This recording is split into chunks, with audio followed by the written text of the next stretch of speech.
When I moved to Tullamore nearly 40 years ago, it was far from decarbonisation I was involved in. My first 15 years involved in managing the peat stations across Offaly, Fermanagh, Shannonbridge, Road. So it's a great pleasure for me to be here, part of the launch of the decarbonisation of Tullamore and the surrounding area. So if you can just imagine what this is going to be like when it's all achieved. When we've achieved in Ireland the decarbonisation of our economy, of our state.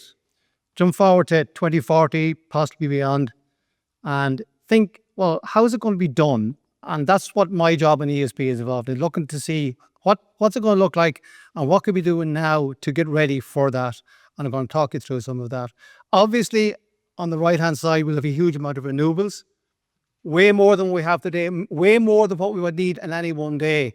So to follow on from Alan's presentation, there will be an awful lot of curtailed wind on days when the wind is blowing strong. But there are times when the wind is not going to be blowing strong. And what do we do in those times? So on the left-hand side, you have interconnection. So what that will do is it will interconnect Ireland with mainland UK, with UK and mainland Europe. When we have a lot of wind on the system, that will allow us to export surplus electricity. When the wind is low, it'll also allow us to bring back surplus electricity.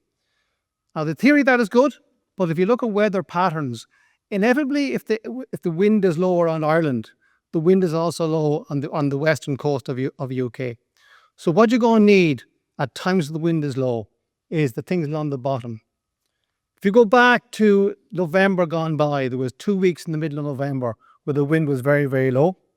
It was about 20% of what we could have been delivered from wind energy. Now, if you jump forward to 2040 and beyond, what do you do in that gap? We were fine last winter because we brought on the coal station at Mully Point was still on coal at that stage. It's now on oil. It'll be there as a carbon source of electricity. We've plenty of gas stations that were available to come on. But if we achieve our goal of net zero, fully decarbonised, in reality, we won't have those sources of energy. So the question is, what do we do if we have 2 or 3 weeks in the middle of November, 2045 or whatever, and there's no wind blowing or low wind, and it might be evening time and there's no sun? So this is where hydrogen comes in. It will need a source of fuel to be able to run a power station, a fuel that we have stored, but that fuel cannot be a fossil-based fuel. So that's where hydrogen comes in. The scale of that is somewhere similar to the scale of power generation that we have today in Ireland. We need to be able to store that huge amount of energy for when it's needed. Now, it might not be needed once a year. It might be needed to balance summer and winter time, but it's a massive quantity of energy stored.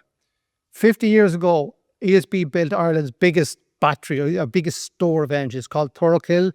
Some of you may be familiar. It's up in the Wicklow Mountains.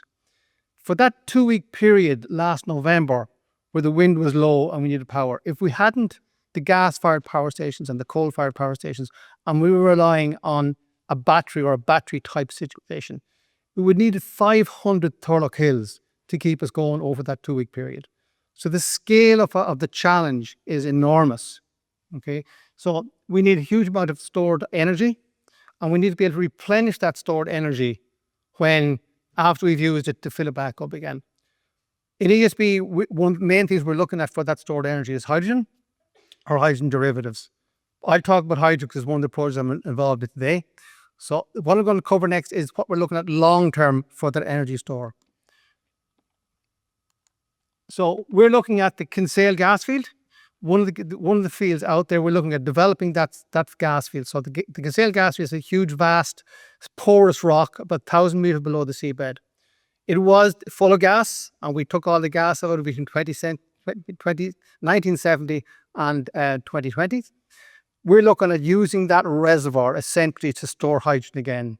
So when we have that huge surplus electricity in that 2040 and beyond period, that surplus electricity can be used to split water into hydrogen and oxygen, and you can see it down there on the stand down below, a very tiny version of that, but it's the same concept on a much larger scale. So producing vast quantities of hydrogen, storing it underground, and then when it's needed, bringing it back into operation to power Ireland when we don't have those carbon sources of backup fuel. The advantage of it is once we get developed, it can store natural gas there in the interim period until such time as the amount of hydrogen is ready to be stored. That's a project currently involved in. We have a joint venture company with Gas Energy and Snam, who are the largest store and distributors of natural gas in Europe. Bringing that back to a smaller scale, those three components we had. So you have the production of hydrogen, the storage of it, and the generation of it. A bit like the racing cars down in the corner. What we're looking at developing is one of these projects is a number of places around the country. One of these out in Road, and the Road Green Energy Park. So again, we're looking at developing a electrolyzer which basically produces the hydrogen, trailer-based storage for storage of hydrogen, and either on-site in Road or else up in the data centres up in the Dublin region, transporting the hydrogen up there to be able to provide that backup electricity to those industries that will need backup energy when the wind is low. So we're looking at developing that in Road at the moment. So one of the main pieces of that is the fuel cells, which is a piece of equipment to convert hydrogen back into electricity. We already have them already. Here's a picture of it here. And basically it's 250 kilowatts. We have two of them at the moment. You know, they're the largest fuel cells in Ireland producing electricity. And we're going to have them at the Tullamore show. So we have two of the units there, the two units we have. One will be providing backup power, providing power to the livestock village. So essentially the livestock village at the Tullamore show would be fully powered by green hydrogen. As mentioned earlier on, it'll be the first agriculture show in Ireland doing so.